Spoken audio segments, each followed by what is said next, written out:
Our meteorologist, Matt Gray, picks up our coverage about the wet weather on the way.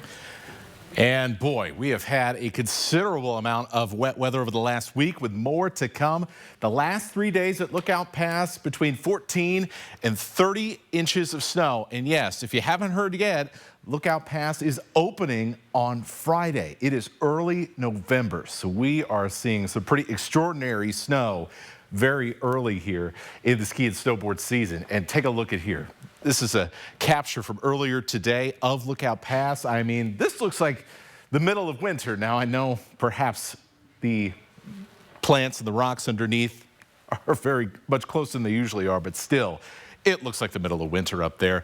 Lookout says the last couple of storms, as I mentioned, 1 to 3 feet of snow up on their terrain. Here's what Mount Spokane looked like today. Also look like you can maybe get away with a few turns here as well.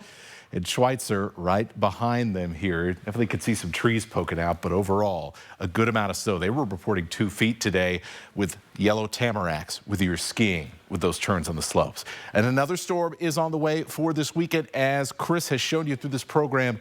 And we've got favorable temperatures over the next couple of weeks. It really does look like we're just going to keep adding more snow, way more snow than we lose in the days and weeks to come, for at least the next couple of weeks, with cooler and wetter weather continuing beyond the 7-day forecast. Now, overall, yeah, I can't believe we're doing this in early November, but here it is, our first snowpack map of the year in Washington and Idaho, 2 to 3 times for what we would often expect at this point in the season.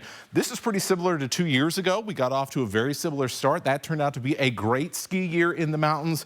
So are we on a similar path for this season? Well, history says, yeah, probably. There's 7 years in the snowpack record that had a similar kind of early amount of snow like we just had.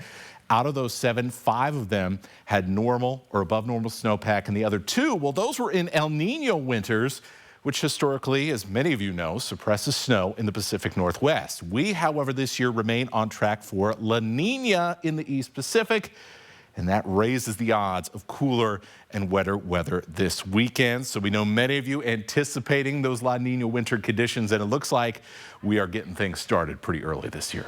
All right, Matt, that's good because I'm going to learn to ski this year. Okay, and it's on the record.